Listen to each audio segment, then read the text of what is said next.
Bonjour à tous, mon nom est François Letarte. Bienvenue sur ma chaîne JDRD30, une chaîne consacrée aux jeux de rôle sur table. Vie de rôliste, ça me tentait de me lancer sur un exposé. Des observations que j'ai fait pas mal de jeux de rôle avec des jeunes, des enfants. J'avoue que ça va être une semaine chargée. Je pense que j'ai du jeu de rôle à tous les jours. Mais c'est ça. Je sais pas, tu sais, je me lance de même, j'improvise, là. C'est pas super préparé. C'est plus une observation que j'ai faite. Puis quelque chose que j'ai déjà remarqué aussi chez les adultes, aussi des tables adultes. Là, je pense qu'on s'en sort pas. Mais c'est ça. Écoute, l'envie de se battre. L'envie de se battre. Tu sais, le jeu de rôle, la plupart des jeux de rôle font la promotion de la bataille. Tu sais, c'est ça. C'est le premier modèle, c'est Donjons et Dragons. La majorité des jeux de rôle sont de près ou de loin inspirés de ce jeu-là, qui est un jeu de bataille. OK? On veut se battre. OK? Souvent, dans ces jeux-là, les images, c'est des personnages qui ont des armes. Fait que, tu sais, c'est clairement pas pour se gratter le dos. Ils ont... C'est ça. Puis, tu sais, leur fiche, bien souvent, il y a la majorité des stats qui sont quasiment consacrés à se battre. T'sais. Puis, tu sais, là, je parlais des enfants, Hero Kids en fait pas exception. T'sais. Hero Kids, dans les modules, offre tout plein d'opportunités de faire autre chose que de se battre. T'sais. Mais, si tu regardes la fiche de personnage, la majorité de la fiche de personnage est consacrée à de quelle façon tu peux blesser quelqu'un, de quelle façon tu peux t'en protéger. C'est vraiment ça. Donc, le message est clair de la plupart des jeux de rôle. On est là pour la bataille. Puis, c'est bien correct. Je suis pas là pour dire que c'est pas correct. Au contraire, c'est bien correct. On aime ça. Je pense qu'on aime ça rouler des dés. On aime ça se pitcher dans la bataille. Sauf qu'arrivent ces fameux moments où la bataille n'est peut-être pas la meilleure option. Pour les enfants, des fois, c'est pas clair. Je vais vous dire. J'ai fait 2 fois une aventure d'Hero Kids, back-à-back, puis sur une scène bien précise, il est arrivé exactement la même chose dans les 2 cas. Je vais vous expliquer la scène. Ils poursuivent un dindon géant. Déjà, avouez-le que c'est l'aventure. Ils poursuivent un dindon géant qui passe à travers une forêt. Puis dans la forêt, il y a une scène où il y a un arbre géant, là, un genre de sylvestre là, avec... qui leur dit, qui est pas content, tu sais, il n'est pas content, en fait, du fait qu'ils passent par là, tu sais. Il est fâché, en fait, l'arbre. Parce que, dans le matin, il y a eu un bûcheron qui est passé, puis qui a essayé de le couper. Donc, la situation est la suivante, dans cette scène-là, il y a un arbre fâché qui leur bloque le chemin, puis qui dit, « Gars, c'est un comme vous autres qui m'a coupé. » Fait qu'il en veut à tous les humanoïdes, OK? Donc, à la base, l'arbre est fâché. C'est tout ce qu'il est. Il est fâché. Il les attaque pas, il fait juste comme les confronter en leur disant ce qui marche pas dans sa vie, OK? C'est juste ça. Ben là, c'est drôle parce que c'est vraiment une scène qui divise le groupe. Les enfants, souvent, ils aiment ça quand c'est clair. C'est blanc, c'est noir. Il veut dire, ça, c'est les méchants, ça, c'est les bons, ça, c'est les bons, c'est les méchants. Peu importe de quelle couleur vous voulez mettre les méchants, les bons, là, mais il faut que ça soit clair. Qui tu dois taper, qui tu tapes pas. OK? Mais là, on tombe dans le spectre des zones grises. Hein? Puis les spectres des zones grises, ben les enfants, ils sont pas en âge nécessairement de déchiffrer clairement ce qui se passe. Il y en a qui sont meilleurs que d'autres, disons. C'était un spectre zone grise. Il n'y a pas de bonne réponse, OK? Dans cette scène-là, même que dans le module, ils proposent des affaires. Hero Kids, souvent, ils proposent des fois des façons de faire ça. Bon, OK, tu peux négocier avec l'arbre. Lui proposer de le guérir. C'est de dire, c'est pas toi qui as fait ça. Tu sais, que tu n'as rien à voir avec ses blessures. Laissez-nous passer, s'il vous plaît. Tu peux essayer d'être discret et de contourner l'arbre. Ou tu peux même te battre avec. Parce que les stats de l'arbre sont là. Tu as envie de te battre, tu as envie de sauter dessus. Go! T'sais, tu peux aller te battre contre l'arbre, tu as des chances de le battre, mais tu vas arriver à l'autre scène blessé parce que l'arbre il était tough. C'était pas un n'importe quel arbre, c'était tout un arbre. Hein? Puis évidemment, c'est du jeu de rôle, ils peuvent bien faire ce qu'ils veulent, les jeunes, en effet. Mais là, quand le groupe est divisé, c'est plus difficile. OK? Ils ont besoin de concertation. Fait que c'est ça. Fait que là, c'est drôle parce que dans les 2 cas, puis je veux pas faire de démographie et de... Comment je pourrais dire? De statistiques à Saint-Saëns, là. Mais dans les 2 groupes, il y avait des gars et des filles. Puis devinez quoi? Les gars voulaient se battre, les filles voulaient négocier. sais, je veux pas en tomber dans les stéréotypes, puis pour se faire la rogne de ceux qui trippent égalité, là. Je veux dire, je vous comprends, là, mais je veux pas cette main s'est tombée, OK? Les filles voulaient pas se battre, les gars voulaient se battre. Je comprends les gars de se battre. C'est sûr, c'est le fun de se battre. L'histoire est très, très secondaire, même tertiaire dans leur cas. Eux autres sont là, il y a un pion qui est arrivé sur la map, il y a un pion qui est arrivé sur la map. Donc, c'est potentiellement quelque chose à battre. T'sais, eux autres, ils ne sont pas posés la question, l'arbre, y a-tu quelque chose autre que l'arbre a proposé? Le pion, il est là. OK, on le bat! C'est comme tout de suite, là, j'ai même pas besoin, écoute, j'aurais même pas besoin de mettre la situation, d'expliquer des dessins. Non, regarde, il y a la map, il y a le pion. OK, dis-moi quel déroulé. Ça ressemble à ça, mais vraiment gros. Fait que, c'est bien correct. C'est le jeu, comme j'ai dit, il est fait pour ça. Il invite à la bataille en partant. C'est comme le truc qui vend ton jeu, là, Mais c'est ça, mais comme vous comprenez, c'est une zone grise. Donc, la négociation, les filles ont comme catché que il y a peut-être de quoi faire avec cet arbre-là. On n'est peut-être pas obligé de l'attaquer, tu sais. Fait que là, le groupe se divise, puis il y a des discussions autour de la table, puis c'est ça. Mais souvent, ça, c'est une affaire que je mets le doigt dessus, puis que je trouve que me demande un peu de travail avec les enfants, mais je pense qu'avec les adultes, ça s'est déjà vu, là. Tu sais, le barbare épais qui fonce dans le tas sans avoir concerté les autres, là. Dans le fond, ça crée une discussion. Puis moi, faut comme que je pèse sur le frein de ceux qui veulent se battre. Puis, tu sais, j'essaie de pas dire non. Tu sais, c'est ça. Je pense qu'un des trucs de meneur de jeu, un des classiques, c'est d'essayer de pas dire non. OK?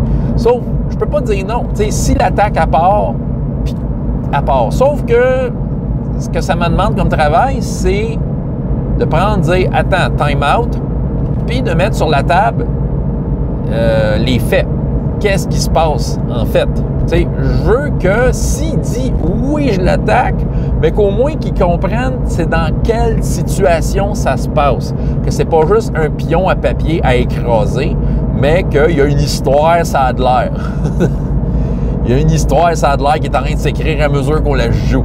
Fait que là, l'arbre, c'est ça, tu sais, l'aventure te dit pas qu'il y a une bonne réponse, mais ça appelle à la négociation. Tu sais, ça semble que la négociation semble être une voie proposée. Tu sais, c'est un des défis qui est proposé. Fait que là, c'est ça. Fait que là, tu mets sur la table tous les éléments. Est-ce que l'arbre, oui, mais pourquoi tu penses que... Pourquoi il faudrait que tu l'attaques? Ben, il y a de l'air méchant. OK, il y a de l'air méchant, tu sais.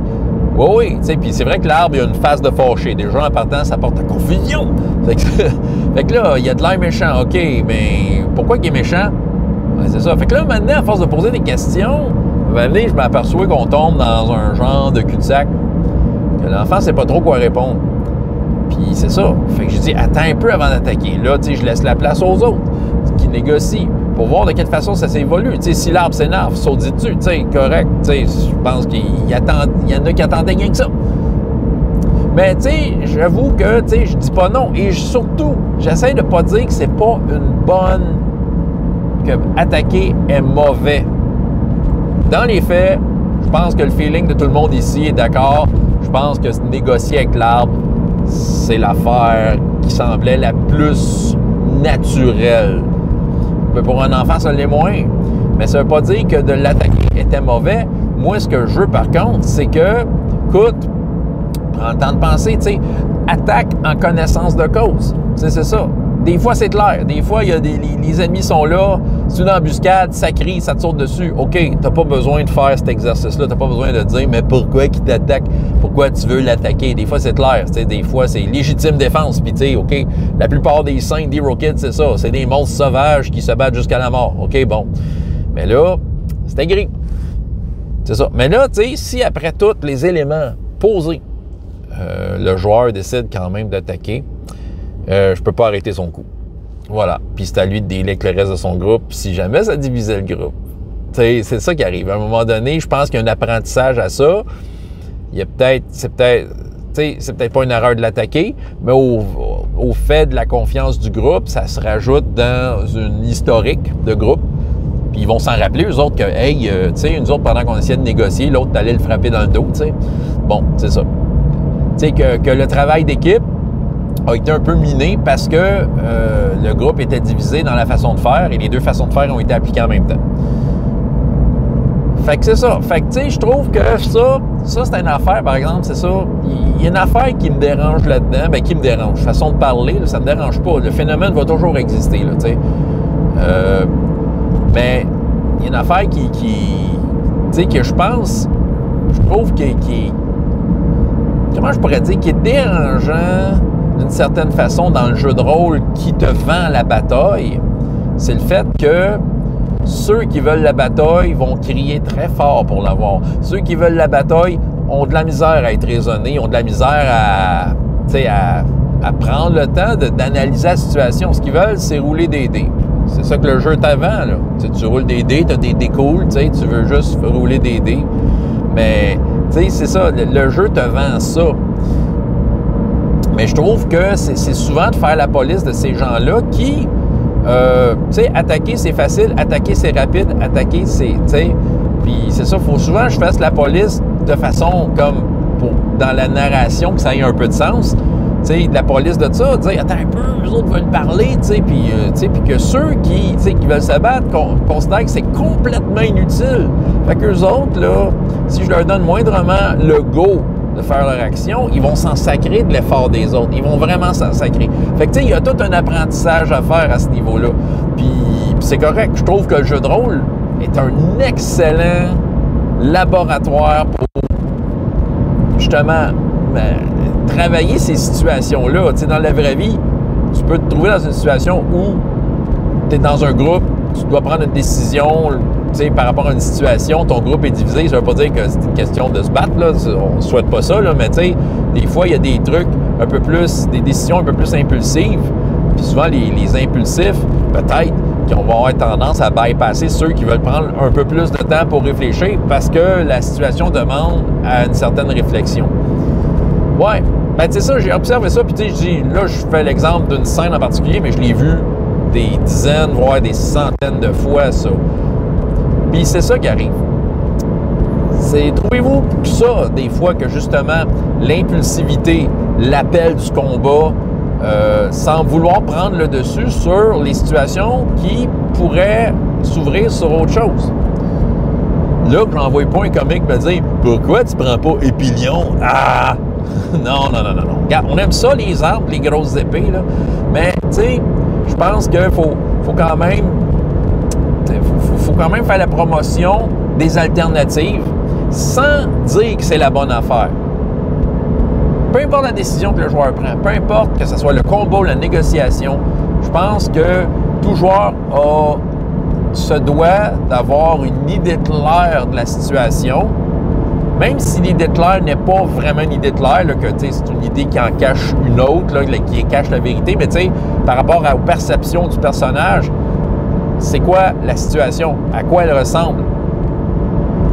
Puis, tu sais, que le joueur fasse une décision éclairée, peu importe c'est laquelle qu'il a pris, peu importe que ce soit attaqué ou négocié, ben, tu sais, que le joueur, au moins, il sait dans quoi il s'embarque.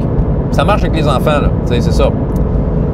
Peut-être faire la conclusion de la scène d'un des deux groupes, écoute, devant l'évidence que le groupe, la majorité du groupe voulait négocier, il y a un des joueurs plus combattants qui, lui, il voulait vraiment se battre.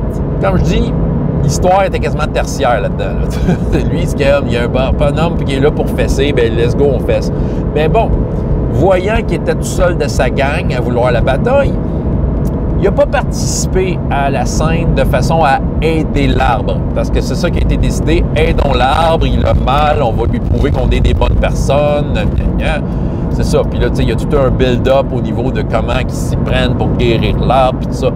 L'arbre, reconnaissant, a décidé de récompenser ceux qui l'ont aidé.